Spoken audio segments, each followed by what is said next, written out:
Cristo Rey nuestro, venga a tu reino. Queridos amigos, comentamos hoy el 19º domingo del tiempo ordinario.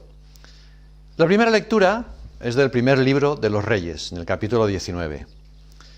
En esta lectura se trata de un pasaje de la vida del profeta Elías.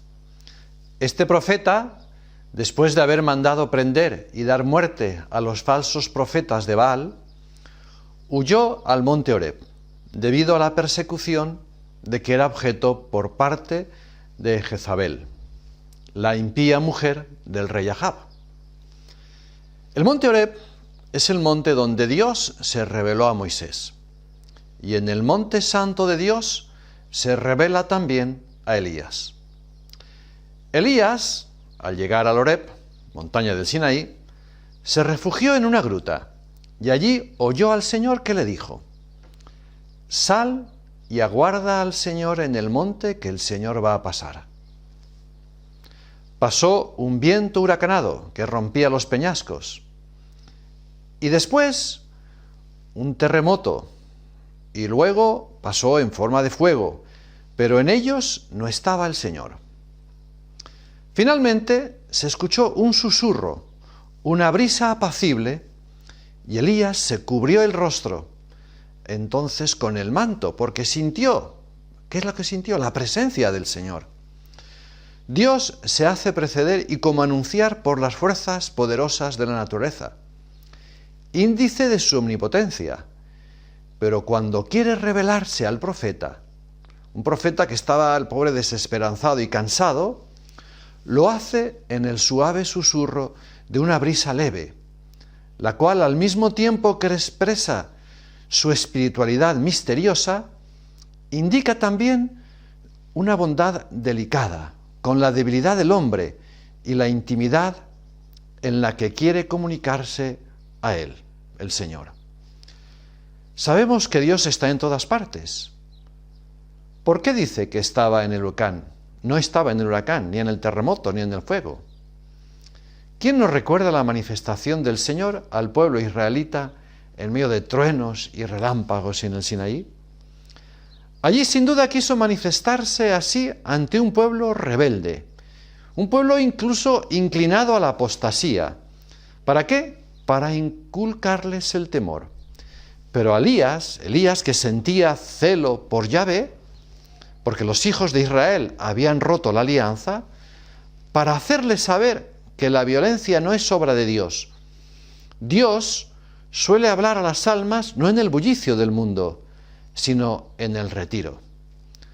Como dice Tomás de Kempis, en el silencio y el recogimiento, el alma hace su progreso. Pasemos a la segunda lectura de San Pablo Romanos, capítulo 9. San Pablo, después de haber hablado de las bellezas de la vida cristiana y de la íntima unión con Cristo, como si contemplase una mancha en ese cuadro de tanta luz, o sea, la pertinaz contumacia de sus paisanos en rechazar a Cristo, no puede menos de manifestar como cristiano y judío de raza la pena que le causa y el gran dolor que siente por la suerte de sus hermanos. Tanto que quisiera ser anatema por sus hermanos a costa de que ellos se salvasen. Es decir, se solidariza con su pueblo, como en otro tiempo Moisés, cuando pedía a Dios que lo borrase de su libro a costa de perdonar a su pueblo. O sea, pide el propio sacrificio para salvar al pueblo. O bien quisiera ser objeto de maldición por sus pecados, al igual que se hizo Cristo por nosotros, tomando sobre sí nuestros pecados para salvarnos. El apóstol, después de enumerar las prerrogativas o privilegios de los judíos, termina haciendo una confesión de la divinidad de Jesucristo. Pues el que como hombre desciende de los patriarcas es Dios bendito por los siglos. En el Evangelio de San Mateo, capítulo 14, Jesús, después del milagro de la multiplicación de los 5 panes y 2 peces, del que hablamos el domingo pasado, y una vez despedido de sus apóstoles, a los que apremió que subieran en la barca y se le adelantaran a la otra orilla, él se retiró a solas a un monte a orar. Era de madrugada. Jesús se acercó a sus apóstoles andando sobre el agua. Mas ellos se asustaron creyendo que era un fantasma. Y enseguida Jesús les dijo: «Ánimo, soy yo, no tengáis miedo». Los discípulos creían que era un fantasma. Notemos que la palabra soy yo o yo soy es el nombre de Dios. Al contemplarlo Moisés en el desierto cuando se le apareció en la zarza que ardía sin consumirse y preguntarle cómo se hallaba, Dios le contestó: yo soy, en primera persona. Y ahora lo denominamos en tercera persona, Yahvé, el que es. Otro día, en el huerto de los olivos, dijo a Judas y a los que iban a prenderle: yo soy. Y cayeron todos en tierra. Él es el que es, el ser por esencia, del que depende la creación entera, el que puede andar sobre las aguas sin hundirse. Pedro, al verlo aquel día, le dijo: si eres tú, mándame ir a ti. Y fue andando sobre las aguas. Pero temió ante el viento y le dijo: Señor, sálvame. Jesús le dijo: hombre de poca fe. Y luego mandó al viento que se calmase. Y todos, postrados ante él, lo adoraron, diciendo: realmente eres el Hijo de Dios.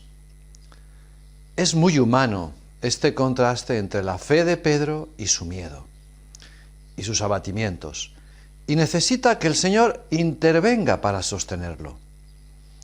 En el Horeb, Dios hizo sentir su presencia al profeta, se le reveló y le habló, pero siguió siendo el invisible.